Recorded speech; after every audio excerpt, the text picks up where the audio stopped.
Hello. Morning. Good morning. How are things out on the West Coast today? Rainy, which is nice. I hear part of our state's having a drought, so I hope this helps. Yeah, that's And not it's not what I typically associate with your neck of the woods. yeah, I mean, I guess half the state is like a desert, sort of. So I guess they might be more drought prone, Yeah. but yeah. I don't feel like we've been having a drought. But yeah. Yeah. Good morning, Paula. Good morning. Thank you for the link. Yeah, sorry about that. It's like you've got a shadow with eyes in your lap. That's exactly what it is. This is Fia, and she's one of the most loving cats we've ever had. But she's got a big black pillow she likes to sleep on, and you can't even see her when she's on it.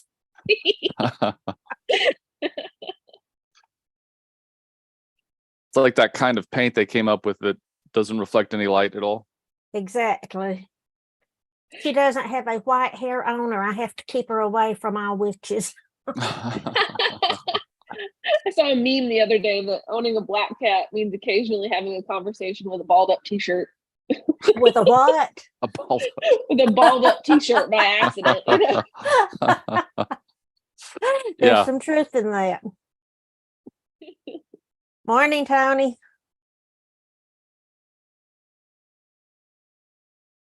I don't think he has his sound on Yeah, yet. there he is. Good Oh, morning. there we go. Hey, Hey. It's good to see you. could it be seen and not viewed?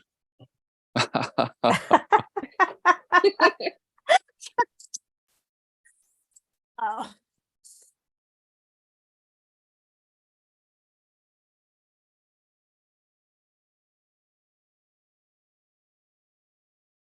Is Rob going to be here this morning? Yeah, I just talked about by.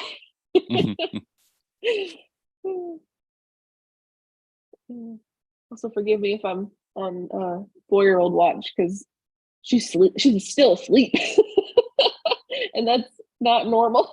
Oh, why? Yeah.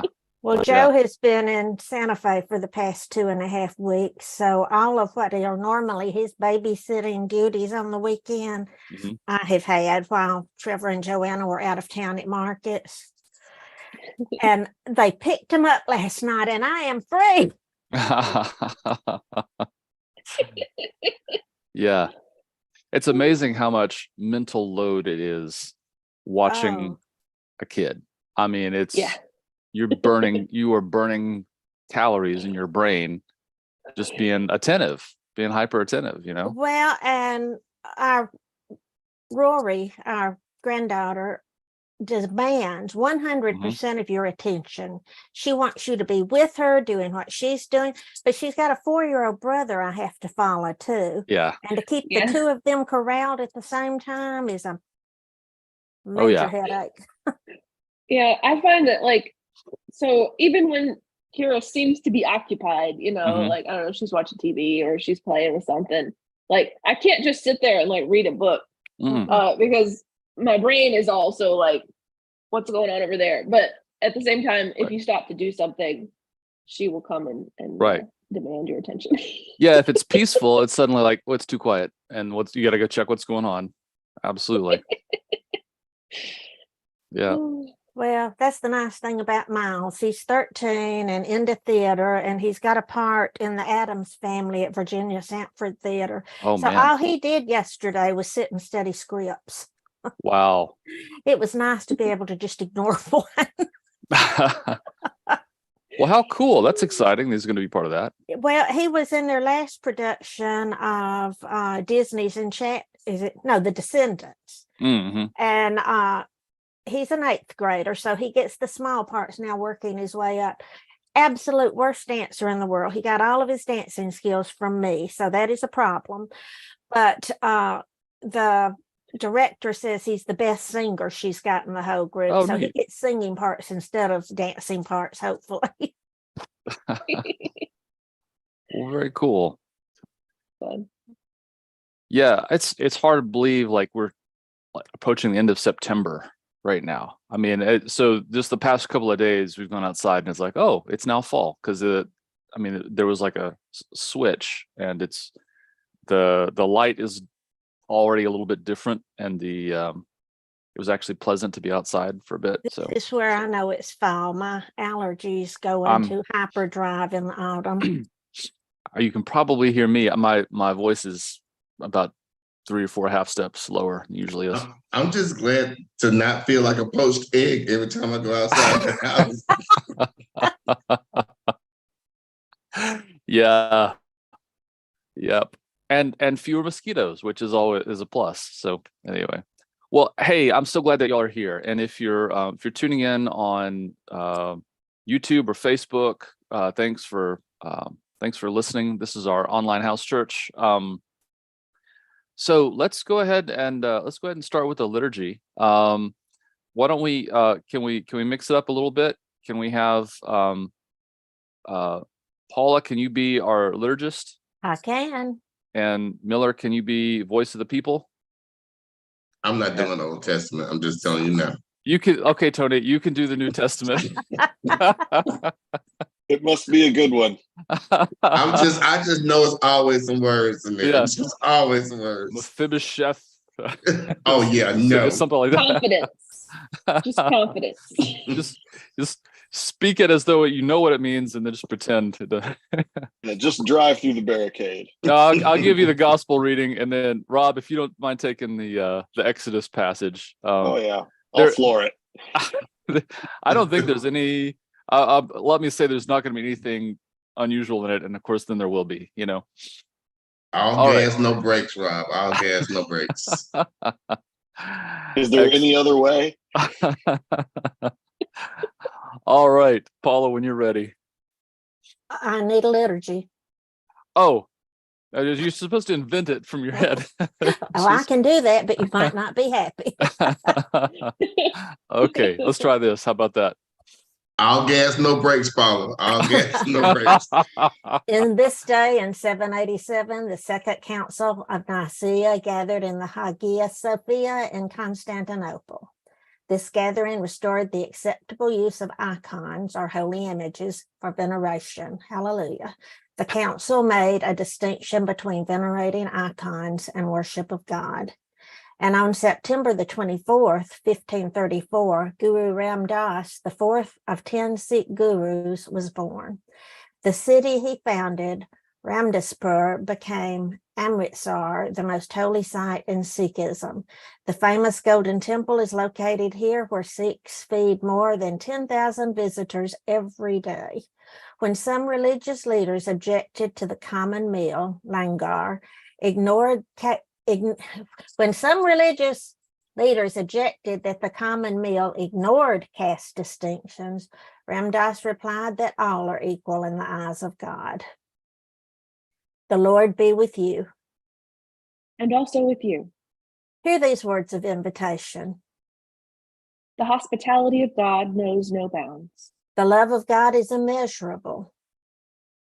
The generosity of God is beyond our wildest dreams. We gather today as invited ones, as beloved ones, as blessed ones.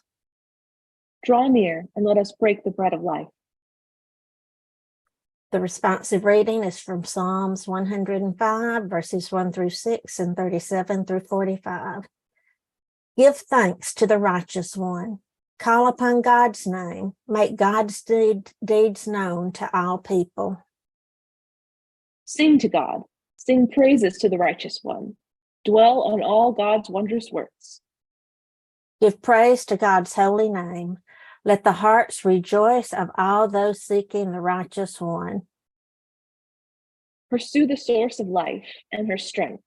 Seek her face always. Remember the wondrous works she has done, all her marvelous works, and the justice she declared. You who are the offspring of Abraham, her servant, and the children of Jacob, her chosen ones. Then God brought Israel out, filled with silver and gold. Not one of its tribes stumbled. Egypt celebrated when they left, because the dread of Israel had come upon them. God spread out clouds as a covering, gave lightning to provide light at night. The people asked, and God brought quail. God filled them full with food from heaven. God opened the rock, and out gushed water, flowing like a river through the desert. Because God remembered her holy promise to Abraham and Sarah, her servants. God brought her people out with rejoicing, her chosen ones with songs of joy. Praise God's name. Our Hebrew Bible reading comes from Exodus chapter 16, verses 2 through 15. The whole Israelite community complained against Moses and Aaron in the desert. The Israelites said to them, "Oh, how we wish that the Lord had just put us to death while we were still in the land of Egypt. There we could sit by the pots, cooking meat and eat our fill of bread. Instead, you've brought us out into this desert to starve this whole assembly to death." Then the Lord said to Moses, "I'm going to make bread rain down from the sky for you. The people will go out each day and gather just enough for that day. In this way, I'll test them to see whether or not they follow my instruction. On the sixth day, when they measure out what they have collected, it will be twice as much as they collected on other days." So Moses and Aaron said to all the Israelites, "This evening you will know that it was the Lord who brought you out of the land of Egypt, and in the morning you will see the Lord's glorious presence, because your complaints against the Lord have been heard. Who are we? Why blame us?" Moses continued, "The Lord will give you meat to eat in the evening and your fill of bread in the morning, because the Lord heard the complaints you made against him. Who are we? Your complaints aren't against us, but against the Lord."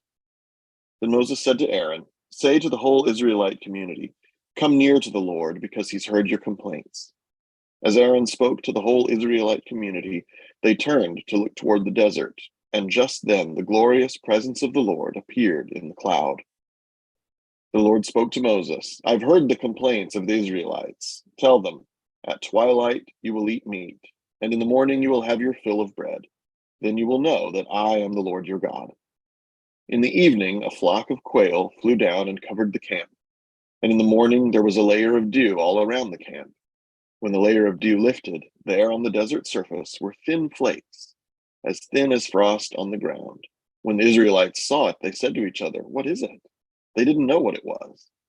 Moses said to them, "This is the bread that the Lord has given you to eat." Matthew chapter 20, verses 1 through 16. The kingdom of heaven is like a landowner who went out early in the morning to hire workers for his vineyard. After he agreed with the workers to pay them a denarius, he sent them into his vineyard. Then he went out around 9 in the morning and saw others standing around the marketplace doing nothing. He said to them, "You also go into the vineyard, and I'll pay you whatever is right." And they went. Again around noon, and then at 3 in the afternoon, he did the same thing. Around 5 in the afternoon, he went and found others standing around, and he said to them, "Why are you just standing around here doing nothing all day long?" "Because no one hired us," they replied. He responded, "You also go into the vineyard." When evening came, the owner of the vineyard said to his manager, "Call the workers and give them their wages, beginning with the last ones hired, moving on finally to the first." When those who were hired at 5 in the afternoon came, each received 1 denarius. Now, when those hired first came, they thought they would receive more, but each of them also received a denarius. When they received it, they grumbled against the landowner. These who were hired last worked 1 hour, and they received the same pay as we did, even though we had worked all day in the hot sun. Could you move it up a little? There you go. But he replied to one of them, "Friend, I did you no wrong. Didn't I agree to pay you a denarius? Take what belongs to you and go. I want to give to this one who was hired last the same as I give to you. Don't I have the right to do what I want with that which belongs to me? Or are you resentful because I'm generous?" So those who were last will be first, and those who were first will be last. May the God bless the hearing of his word. Thanks be to God. Guru Ram Das wrote the following hymn, which is part of Sikhism's holy scripture. One who considers himself to be a disciple of the true guru should rise before the coming of the light and contemplate the name. During the early hours of the morning, he should rise and bathe, cleansing his soul in a tank of nectar pure while he repeats the name. By this procedure, he truly washes away the sins of his soul. Then, with the arrival of dawn, he should sing the hymns of praise. He should hold the name in his heart all through the busy hours of the day. So thank you all for getting us started in worship today. We'll continue with a time of prayer. I'll get us started. And if those of you who are watching, if you're on Zoom, if you would like to lift up a prayer request, you can do that just by putting it in the chat. If you're on Facebook or YouTube, if you want to lift up a prayer request, feel free just to put it in the comments. Also, if you're watching, streaming, would love it if you would click like or just type a comment with where you're watching from. That gives us a record that you were with us today. Let's go to God in prayer.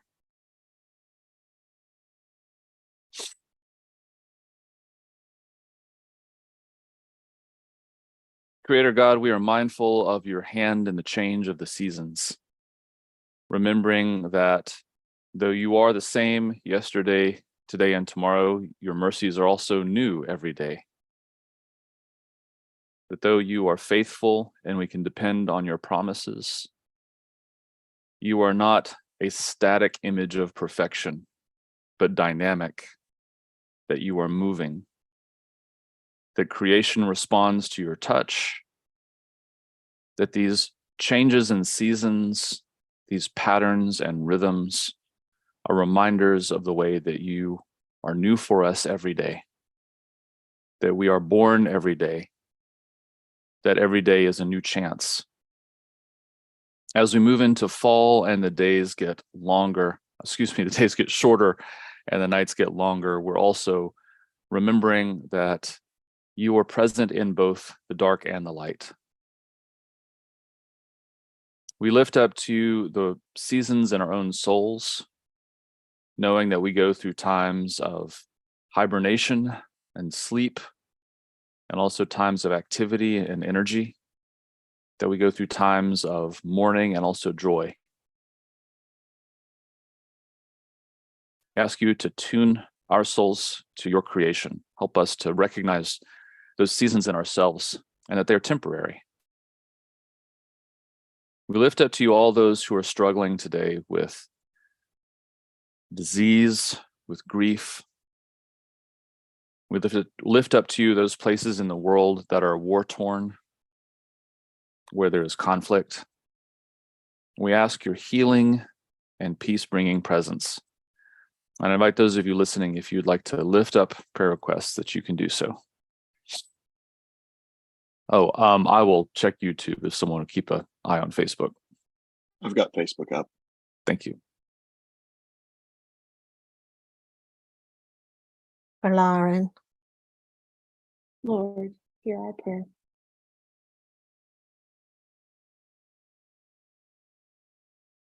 For Camille's aunt and their family. Lord, hear our prayer. For Eleanor Schwartz in her surgery tomorrow. For Frank Young and for Terry Glasgow. Lord, hear our prayer. And for the family and friends of Sue Crook. Lord, hear our prayer. For both Georgie and Diane and the loss of their husbands. Lord, hear our prayer. In gratitude for my dad celebrating 78 years and my two aunts, my aunt Elaine and my cousin Bernita, who are now 64. Lord, hear our prayer. Gratitude for my legal name change. Lord, hear our prayer.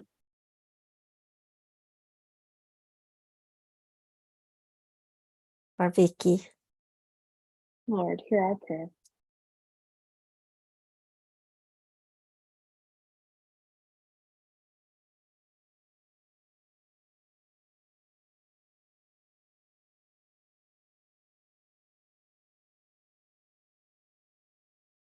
for relief from this heat. Lord, hear our prayer.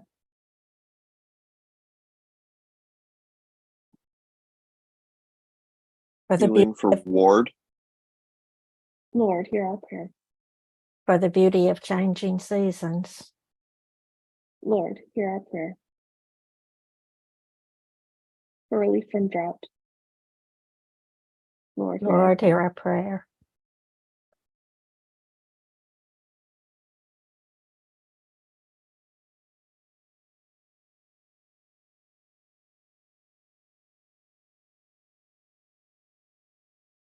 For the end of strikes and protection of workers everywhere. Lord, hear our prayer. Lord, hear our prayer.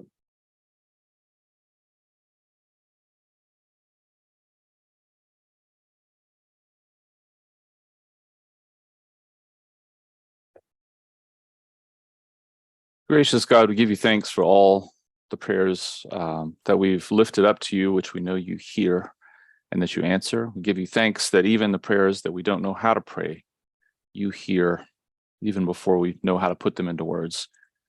And we give you thanks that Jesus gave us words to pray, and we pray after his pattern.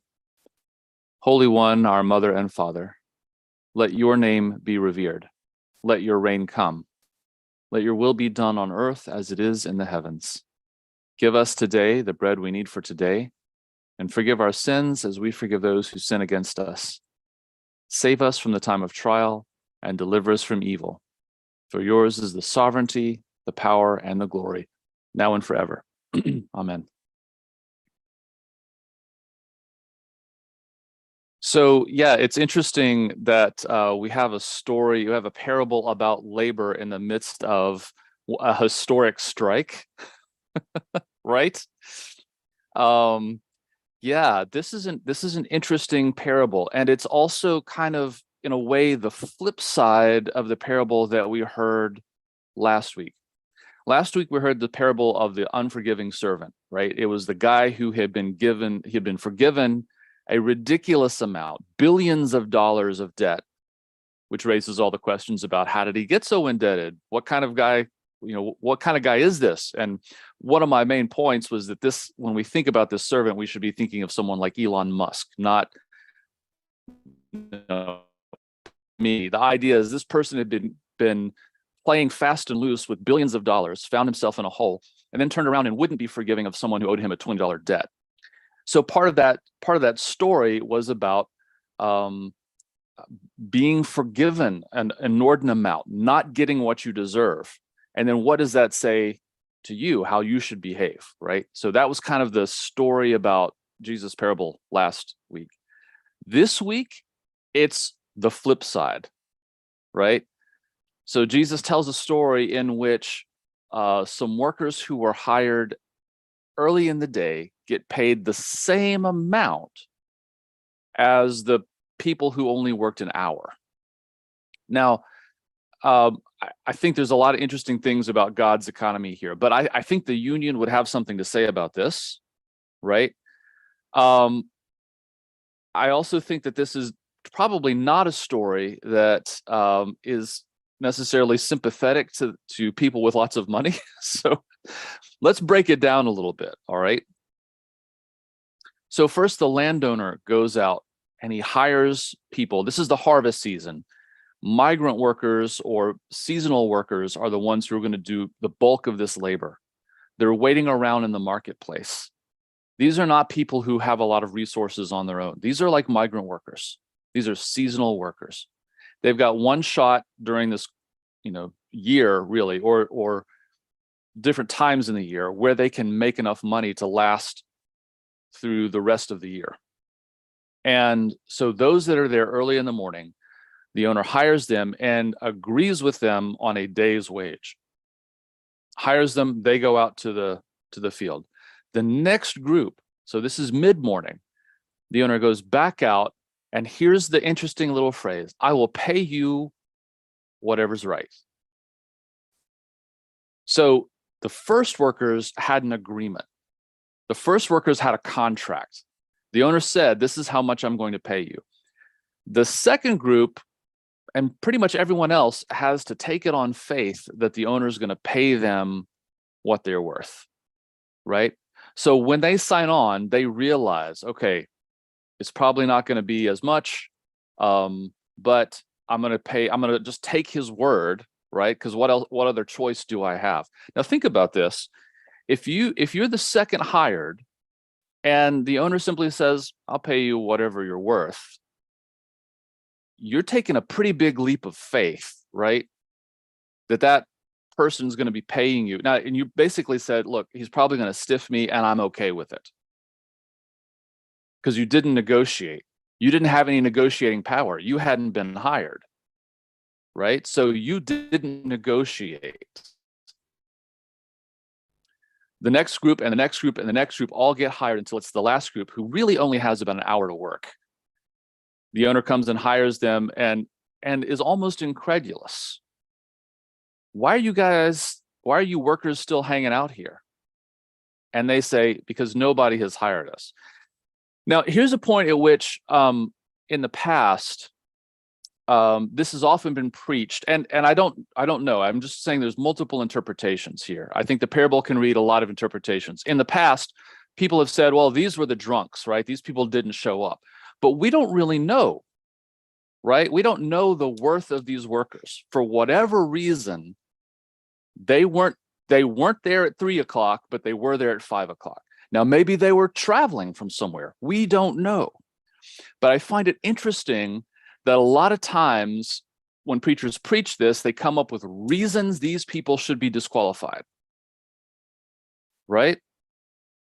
They were drunk, they were lazy. Okay, so the ones that show up at 9 o'clock, they didn't get out of bed. They were the lazy ones. You know, the ones that show up are only there at the very end, they must have been drunk. The point is, we don't know,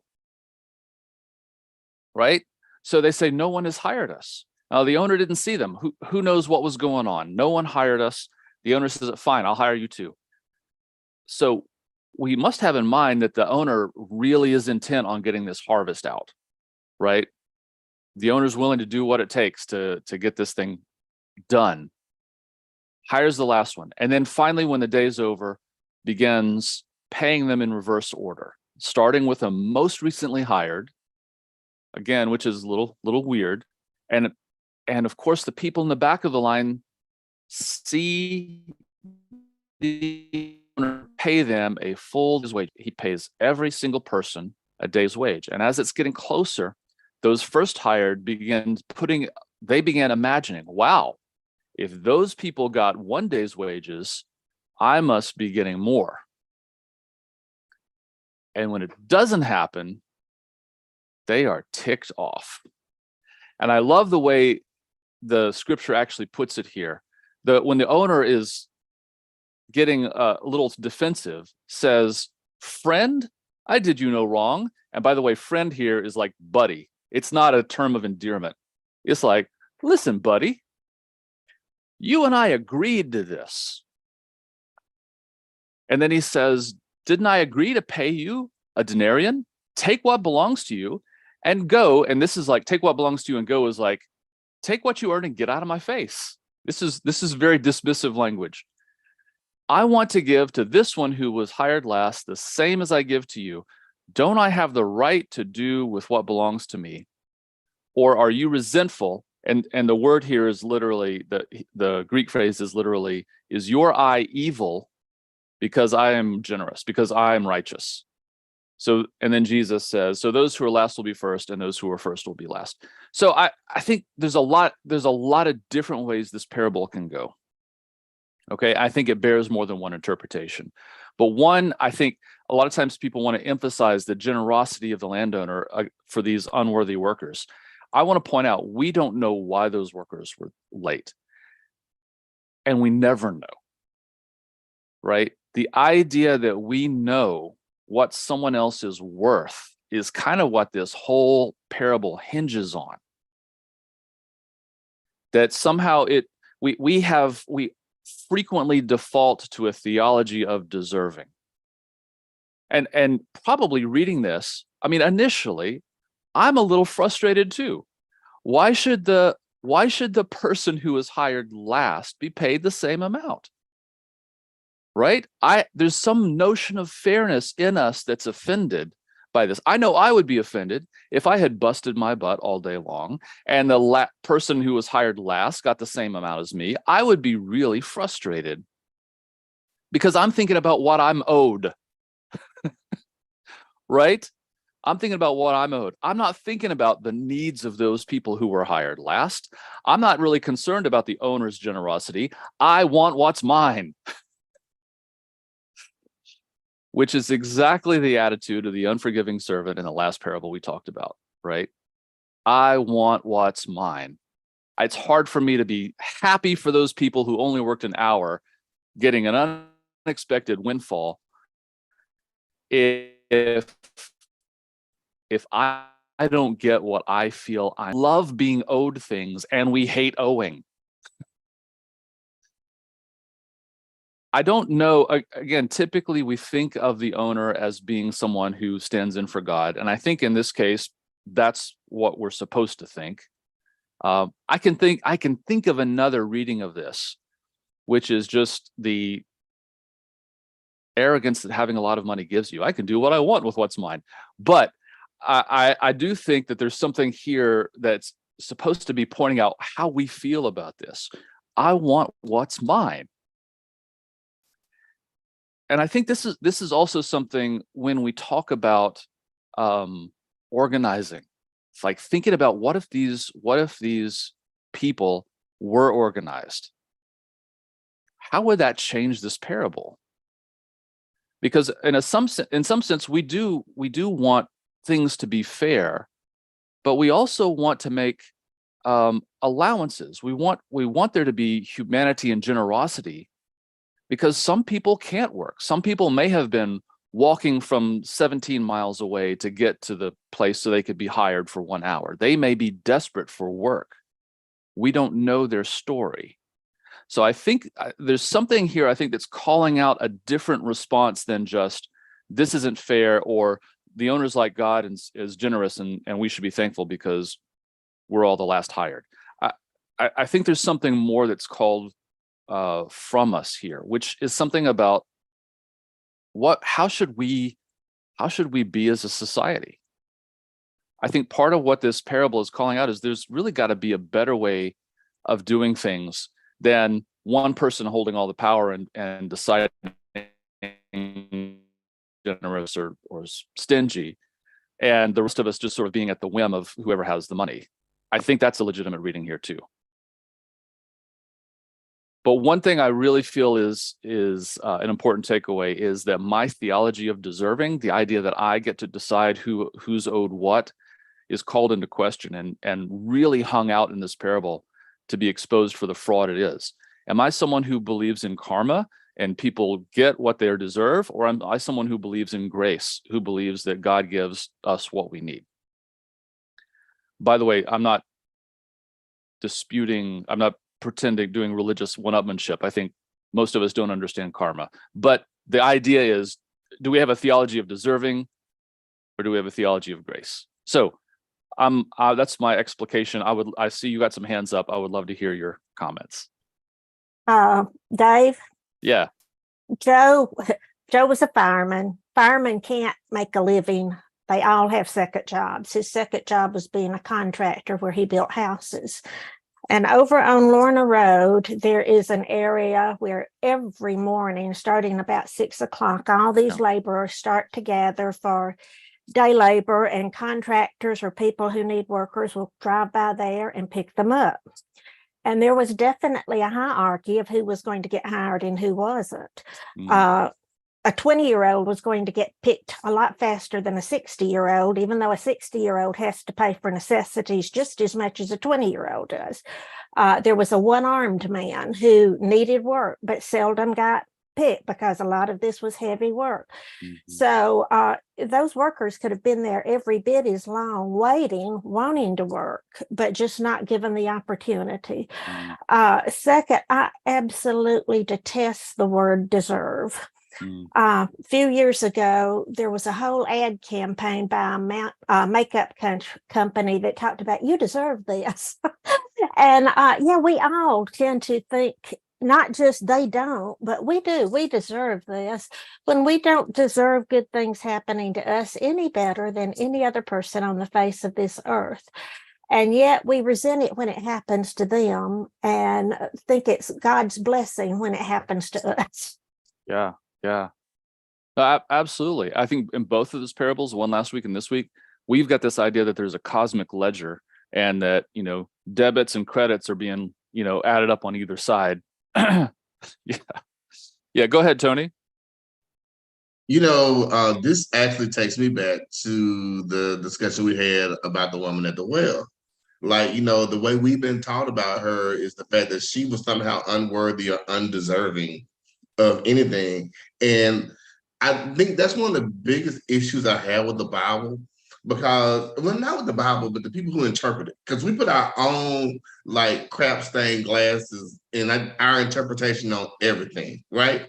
So, like, just because she wasn't married, somehow or another, there's something wrong with her.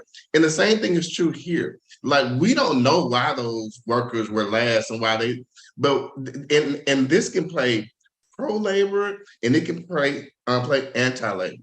The anti-labor is, how dare you have these people who didn't work a whole day get paid as much as we do. But the pro-labor is, he had a contract with these people in the beginning. They agreed. Yes. They agreed to work all day. And I'm getting a little personal on this, because, like, when I worked in retail, I used to work at the Gap at the Galleria. And this was like in the late 90s, where no one was getting paid anything. And people would come in like, well, how much you need to get paid? And again, late 90s. Well, somebody's like, I want $7 an hour. I want $8 an hour. I was paying somebody like $10 an hour in the late 90s working at the Gap at the Galleria. And of course, people talk. Well, how come they getting paid $10? Because they said they wanted $10 an hour. You said you wanted $7. Mm-hmm. You know how much you're worth. and so, like, yeah, these people agreed to this. If it's a crappy salary, then they agreed to it, right? Mm-hmm. He didn't force them to. He agreed to it. And so, like, and I tend to see the vineyard owner really as God, as in, okay, like, it's not about equality, it's more about equity. Like, those people who were down on the list, they get there was something holding them down. The little illustration where you got the little kids looking over the fence, right? Like, right. One standing on his own legs, looking over. One of them got a little chair. For me, I see it like that. But again, it's up to our interpretation. Like, even when we look at I just saw a graphic showing the ratio of salaries for the CEO, the GM, Ford, and Stellantis. And, like, Ford, their GM, their executive director is like 260 times for one worker. With Stellantis and GM, it's like 365. Yeah. And it's like, why would you think you would deserve that much money? Like, what have you done to do that? And then we hear all these weird, like, reasons for not paying the workers more. It's going to bankrupt. No, you're bankrupting the company. Yeah. You're bankrupting the company. The workers can get more. The investors can get more. But we pay you $3 gajillion a day. Like, anyway, it's irritating, to say the least. Yeah. Well, I think it's important to when we read the parable. There's a theological side of it, and there's a very practical economic side of it, and you can read it both ways, and I think both ways are legit. Yeah, but thank you for that. Absolutely. Rob, go ahead. So I actually have to go back to last week, because I've still been thinking about everything we talked about last week, and something that really struck me is denial. Mm-hmm. When we talk about the servant who is Elon Musk owing billions, right? And the fact that he says, essentially like a character in a bad noir, I just need a little time. I'll get you the money. I just need a little time. Mm-hmm. Shows the magnitude of his denial about the hole that he's in. Mm-hmm. And like, so you said something this week that really, really struck me, where you talked about how we love to be owed things and we hate to owe, right? And that whole idea of deserving is, I feel like I'm owed something. Mm-hmm. So isn't it interesting that conceptually we've actually structured this as a debt concept? I don't know who owes me the debt. It's the universe. Somebody somewhere owes me the things that I deserve. That's what it means to deserve them, right? Mm-hmm.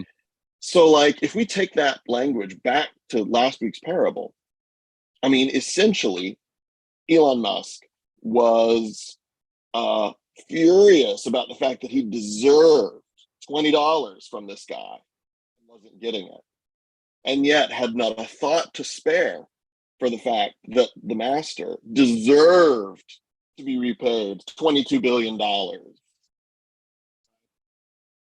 And so I really, that just feels very specific to me. Like, it's one thing for the people around to be like, you were forgiven so much, what's wrong with you? But to actually put it in these terms of like distorted ideas of deserving is really interesting to me, because then that connects directly with this week, where it feels like what Jesus is doing between the last parable and this one is deconstructing the entire idea of deserts, where, you know, now we're in the position of really sympathizing with people who feel like, well, they're owed something, right? They put the work in. And it feels like what's being deconstructed here is the audacity of thinking you know what other people are worth. Yeah. Like, you know, it's set up on very fair terms. You signed up to work for a day, you get a day's wage. Nobody is being exploited, right? Mm-hmm. Start from that basis so that we get into the situation of like, well, wait a minute, but they didn't deserve. And since they didn't deserve, I must deserve more because there has to be a relative difference, right? Yeah. There has to be. And it's like, but see, you're falling into the Elon Musk trap, aren't you? You're thinking just like the guy that wouldn't forgive $20, right? Yeah. You're too worried about thinking you know what people deserve. I just think that's really interesting. Yeah. I think these parables go hand in glove. And I think one needs the other one. Yeah. I think it's setting us up for something, a big reveal. Yeah. Go ahead, It's Miller. like the whole. Oh, go ahead. Sorry. No, go ahead. It's like the whole presence of the denial is wrapped up in this. Like, you're in it because of the denial. You think you know what other people deserve. Mm-hmm. Mm-hmm. Yeah. Go ahead, Miller. I really can't help but think, well, because, you know, again, Short Stories by Jesus by Amy Jo Levine, she focuses, she makes a point of describing, you know, the word denarion, you know, as like this very standard daily wage, you know, like what it is, you know, what people need to get by, I guess. Mm-hmm. And like, I can't help but think about the parallel with how butthurt some people get about the idea of a UBI or universal basic income, or heck, even, you know, universal health care or student loan forgiveness. Because it's like, because they got there first and they had to pay X amount of money for whatever, then everybody else should have to pay that.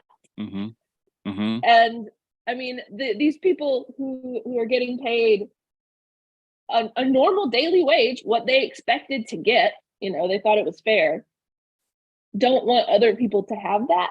They don't want other people to have what's fair. You know? Yeah, I can't help but look at it from like today's lens. Yeah.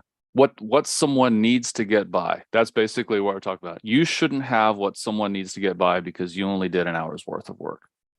And I do think that's a direct thing.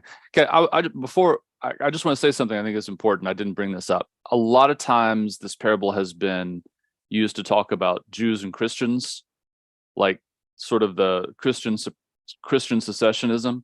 And I just want to point out, we haven't talked about that at all. Which is a good thing. I'm bringing it up to point out that we're looking at it economically and in terms of economics and fairness, and not religious secessionism, which is a big important thing to me. Okay, I'll stop. It's always about the money. Yeah, I'm proud of us. Thank you. Go ahead, Paula. along the lines of being able to look at someone and know what they're worth.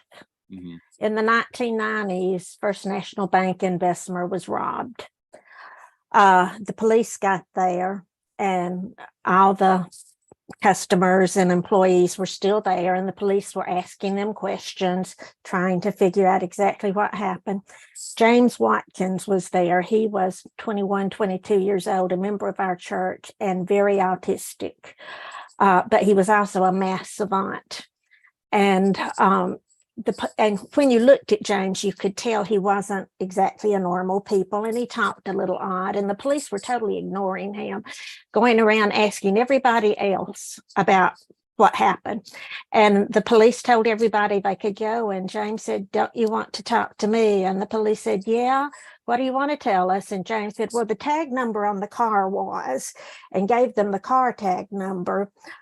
Because he had noticed it walking in, and his mind just immediately gravitated to cars or to numbers. Wow. He said they were wearing Levi jeans that had this number on the leather tag on the back, and gave them that. I mean, he nailed it, where the police were just able to drive straight to the house and pick the people up. And James was the most valuable person there, but he was being ignored. Mm-hmm. Wow. That's fantastic. What a great story. Thank you for that. Go ahead, Tony. Oh, Paula, you always had the best stories. And as a parent of an autistic kid, I totally feel you, because they notice things that you just don't even pay attention to. But I want to go back to another lens that we can look at this story from, is from a racial justice lens. Like, when I think about reparations and how, people who look like y'all in this country don't think that people who look like me in this country should get reparations. We're like, well, we were working all day. Right. We were working all day and got nothing. Yes. And so then 300 years later, you're telling people who worked all day, who got nothing, that they don't deserve any type of equity to get where you got when you benefited from their labor. Oof. There are so many ways to look at this story. Yeah. But again, it's all about the context and from where your perspective is. But again, I still stand by my original statement. Those people knew going in how much they were going to get paid. Yeah. They didn't have no contingency plan on, well, you hire somebody at 3:00, they can no, he said, I'm gonna give you what you worth. Right. And trust me. And they did. I don't think they got duped, especially with Miller talking about how the denarian was a standard day's wage. You still got what you would have gotten any other place at any other place. But how dare you count my money and I don't deserve it because I didn't show up. Well, maybe there was a reason I didn't show up, because maybe I was enslaved and I just got out. Yeah. Yeah, absolutely. Absolutely. No, thank you for that. Go ahead, Rob. So, Tony, that that is yes. Okay. I go back to the thought that the folks were not being exploited. They were getting a fair day's wage. It's what they expected. It represented a common social understanding of what they needed, right? They would have what they needed for that day. And so they weren't deprived of anything. So this really is about resentment of other people who get what they need more easily than you got it, right? And so I'm, Dave, you were talking about it as sort of deserving versus grace. I think a lot of times the concept of grace gets very individualized, right? Where I think about things that I did wrong, I'm being forgiven for. We look at the parable last week, and it's about, this man's debts, right? But so I want to propose that maybe rather than grace, we should just be talking about solidarity. This is about solidarity instead of deserving, where deserving is very individual. And solidarity is, let's make sure everybody has what they need and that they got it fairly, right? Yes. And so I actually want to read Camille's comment here, because Camille has a really amazing reading about this parable being about unionization and how unfortunately some workers would prefer to live in right to work states, apparently. Because Camille says, our unions negotiate a contract that has an 8-hour minimum pay guarantee. You get a full day, even if you have only been hired to work a short day. It's exactly like the parable, guys. And everyone knows that it benefits all the workers. you're the one getting hired for the full day, but tomorrow you might be the last one hired for a short day that gets laid off first. So in the parable, there's this problem too, that people think, I'm always going to be the one hired first. That's the kind of denial that it takes to commit to the belief that you deserve something more than what the other people deserve. Wow. Thank you, Camille and Rob, for highlighting that. I think that's a great point. Yeah. The idea is that I'm always going to be the one that's there working hard early, when depends what day it is. Yeah, that's a great point. Yeah, go ahead, Tony. Yeah, and thinking about like buzzwords and like catchphrases you hear from the Bible, there are so many that we hear and they're interpreted wrong. But like, we've heard for a while, like the last should be first and the first should be last, and not with some context. Hey, Maurice. Hi. Hey, Maurice. That's fine. Could you give me about 10 minutes? I just want to see. Oh, that's Dave and Miller and Rob and this follow. Wait, she looks familiar. Hey, bro. Good to see you, Maurice. Sure. Hello, Dave. Okay. But really, like when you think about like Jesus' ministry and how he literally was the one who was hanging out with the people of little social stature, like they are the last. And it's like, if you follow me, you will become first. And the people who thought they were first will become last. Like, for me, like that brings that into even more clarity, as a scripture, like of how following Jesus can be beneficial to you, even if you come from scruffy like beginnings. And again, like it's all about the context of how you look at this, because it could go either way. I can see where those people would be mad. I worked all day and I'm getting the same thing. But then it's like, well, why are you should have advocated for yourself. I'm still going back on the you should advocate for yourself better than that. Yeah. If you had known who you were working with, it could be another read on this, would you have bargained for more? Might be a possibility. Anyway. You know what? Let me tell you this one more thing before Miller goes. But back when I was like trying to find which career path I wanted to do, I depended on my photography for income. And after I got to a place where I didn't need it for income, because I really took pictures because I liked taking pictures. I started being a real photographer when my granddaughter was born. And so like that just developed, and pardon the pun. But once I got to a point where I didn't really need the money, I started just taking pictures for friends and close family members and friends, and I didn't charge them. And people were like, well, how much? I'm like, I'm just doing this because I like doing it, right?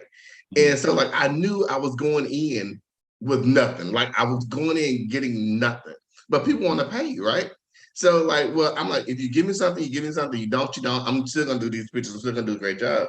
And I found that I actually got more money from people when I did that than when I was actually charging them. Yeah. So there's something to be said about grace, like how we give it and how we receive it. But like it's been really interesting. I don't take a lot of pictures anymore. I might have to start, but I don't take a lot of pictures anymore. But when I do, I will get more money than I would have asked people for. Thank you for that. Go ahead, Miller. I just want to say that Angela really just hit the nail on the head of exactly what I was about to talk about. So I'll read her comment first. Let's see. When we think I'm always going to be hired first, it's the same as thinking I'm always going to be able to do all the things I do now. In other words, it's ableism. Shelton says, it fosters shame in those who can't do the things through no fault of their own. And if you think about it, when you talk about people being able, like we are all going to be disabled eventually if we make it into old age. That is the human condition. Our bodies start to give out. So we, there is this, I don't know, we should assume that we are not always going to be able. Temporarily able instead of able-bodied. You're just temporarily able. Right. Yeah. Thank you for that. Wow. I really appreciate the conversation around this parable, and I know I've said this before, but it's interesting. And Tony, you mentioned this a couple of times, like as we bring the parable and kind of put it on the table and kind of look at it from different angles, we see that so much more emerges from it. And I mean, I really think that's one of the reasons Jesus taught in parables, is that it's not just like, oh, here's the moral of this story. The moral of this story is because once you got the moral, you can throw the story away.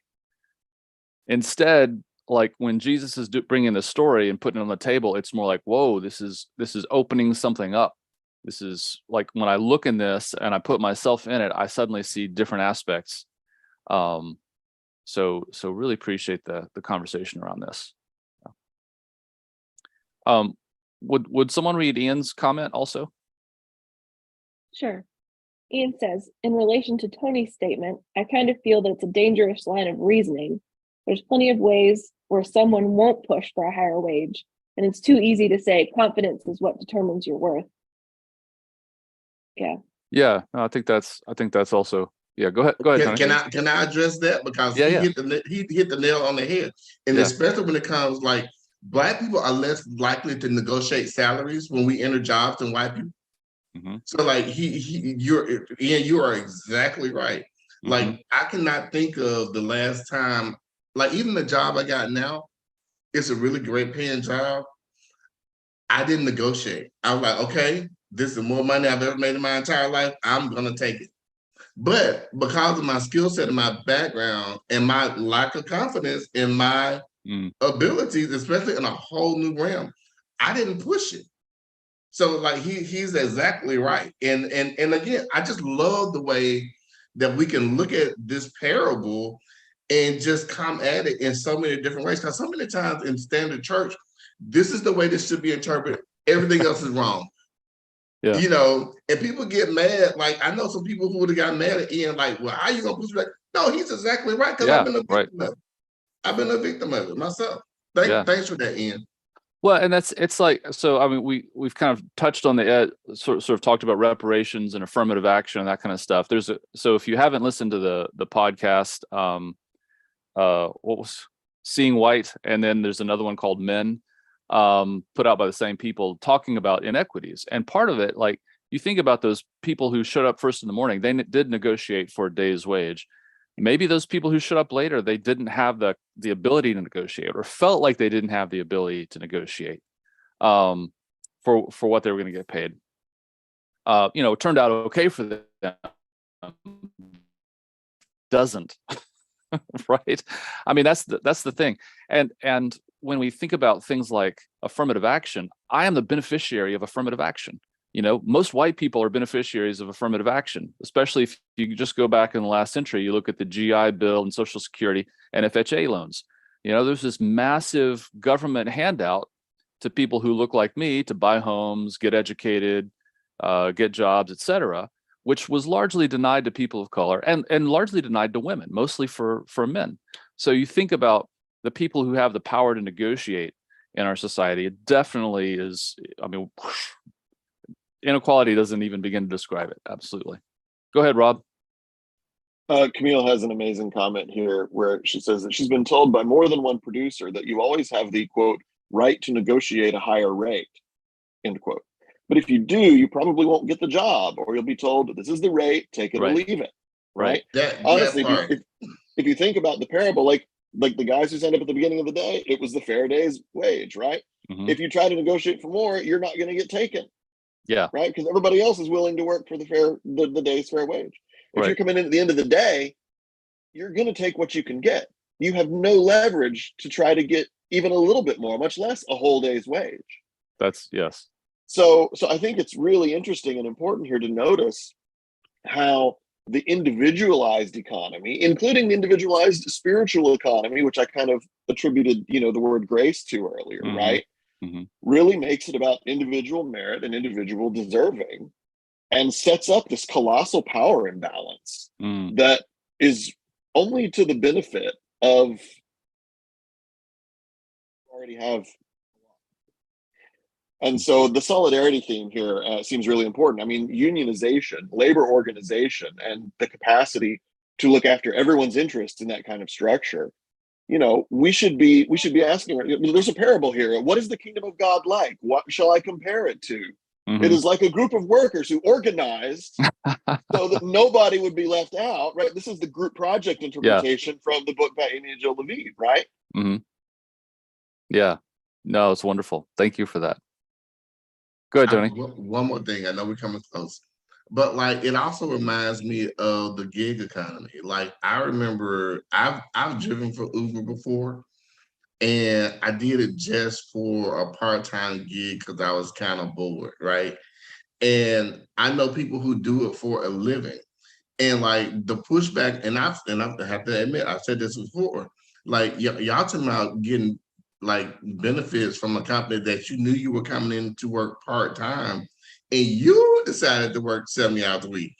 So like, and again, like either the company should make it so they can't work more than 30 hours or 32 hours, whatever it is, or if they do work more than that, there should be some type of contingency. But like, again, it's all about your perspective and where you're looking at this from. Like, as somebody who went in, like literally, I'm the people who got hired first because I knew what this was about, you know. And so like someone who comes in late and feel like you need to work longer, like then you kind of like change the system on your own and you want them to fix the problem that you caused.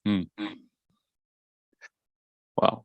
Well, yes, we are coming up on 11, so I'm going to go ahead. Thank you so much for such a rich conversation. I really appreciate your different perspectives and input on this.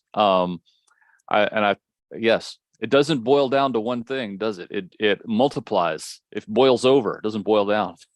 So, thank you so much, and for bringing your wisdom and perspective to the topic. Let's go ahead and bring the liturgy back up on, and we can close our service today. The desire of all my soul, your name. The desire of my soul, the thought of you, preferences, taste, wishes. These bubble up, flicker out in the moment's unthinking rejoices. But the desire of my soul is for you. My soul desires you at night. My spirit seeks you within me, always, everywhere. The silver thread firm in a maze of color. The theme unchanged through weaving variation. The desire of my soul is for you. Amen. God is love. Nothing is wasted. All things shall be well. Go in peace. So thanks so much again for the conversation, and thank you all for being here with us today. Again, if you're streaming on YouTube or Facebook, if you don't mind clicking like or just commenting with where you're watching from, that gives us a way to count you. We appreciate that. So I'm going to go ahead and stop the stream. Those of you on Zoom, if you'll stick around for a minute more.